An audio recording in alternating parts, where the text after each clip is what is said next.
Die älteren Projekte in Südafrika, die schon seit mehreren Jahren unterstützt werden, ist in mehreren Phasen aufgebaut worden, ganz nah an den Produzenten des Räubers. Für die Farmer-Community wurden ursprünglich Solarlichter angebracht und gefördert, weil das den Lebensstandard einfach unglaublich hebt, wenn du Licht hast. Und das wurde in 2 verschiedenen Phasen gemacht und dann die letzte Phase der Unterstützung waren Notfallwassertanks, um die Wasserversorgung auch in Trockenzeiten zu überbrücken für diese Community. I live in Liverpool. I've been working for Indigo for the past 10 years now.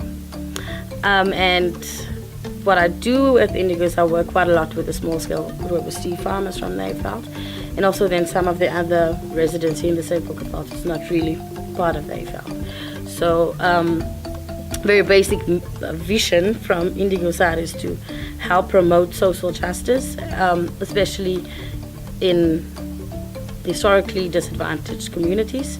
And we've been working with the Zuidbosveld as our study area. I think as our mission also, we're trying to focus in a specific area so you can really see the growth that you do within the area. Is also because once you're in the area, you need to build quite a lot of trust from people, and that also takes quite a lot of time. And I think we've well established that trust now. And it's also easier to work with one community at a time. So Indigo has 3 programs that we focus on, and all 3 of the programs are quite interlinked. So we have climate change adaptation, we have biodiversity conservation, and then we have capacity development. So within the biodiversity conservation, there's a lot of capacity development because we work with a lot of learners from the local schools. Then we also, with the climate change adaptation part, we work quite a lot with the farmers on the different farms in the Zuidbosveld. But we also work on a national and international level, so we partner quite a lot with other organizations. We don't want to come into a community and then think the community is ours. We want people to have their community, it's theirs. But to work with us because they know exactly what they need and how they want it implemented. So for us, it's just to kind of simulate ideas with them and advise them on how maybe not to and maybe, So I think we're just there for the support, basically. Okay, so the Zuidbosveld is an area where there's no electricity whatsoever.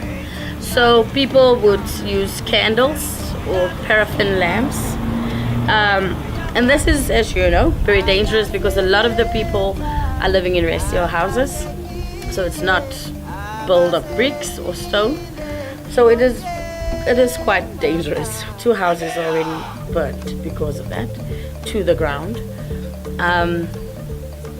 So the solar lights was really, I think, was really something that was needed because it also takes quite a lot of money out of people's pockets to buy candles. To just travel from Melkdal or Kortkloof to here to buy candles and paraffin.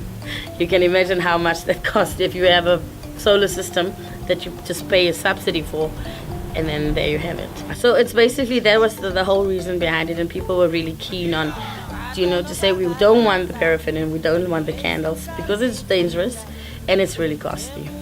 So yeah, that was mainly the reason behind it. And I think also for young people who were studying, as I mentioned earlier, Beverly in her movie, in the interview that I had with her, she said that it really helps her. It helped her a lot because she could then now study very late at evenings. It wasn't, the candle must be blew out at a certain time of the night because you can't study further. And they don't have electricity at all, so there's nothing. And I really think this helped quite a lot. So we got the solar systems, obviously, we purchased them, and then we went to 2 different farms, and we would then invite people from other farms to also come. And there was one training, so to show people how to put it together. And I also think a lot of people are quite, they're not really challenged when it comes to these things. So they were quite hands-on when it came to putting it together and switching the light on, and knowing how to put the solar panel outside, obviously.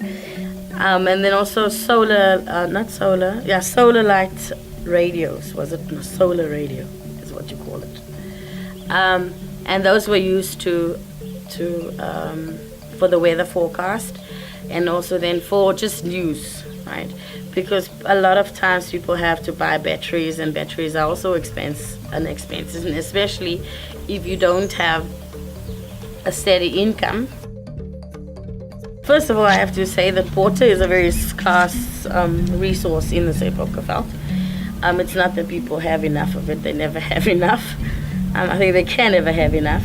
But the main resource that people do use, or the water sources that people use, are either borehole water, or fountain water.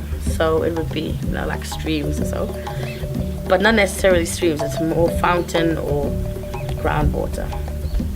So, as you can imagine, we are living in a drought-prone area, and if there's no water, if the level of the borehole drops, then people do need another alternative. Those farms are using borehole water, and they're actually shared with a lot of people. So, because of this was the reason why. And if I just have to point back to the drought in 2000, that 3-year drought, people had to literally transport water from other farms. And this was also very costly, because people didn't really have money to, and some of them didn't even really have transport to start with. So they would have to go to neighboring farms to get water. And I remember Pehen and them from Doblaskop, they had it really tough. Because Doblaskop is also one of the farms where you either have a borehole that has very nice water, or you have one that has a lot of water but it's completely salty and you can't use it. So that is mainly the reason of why one of the reasons why we have the water tanks in the gutters. And now they have fresh water.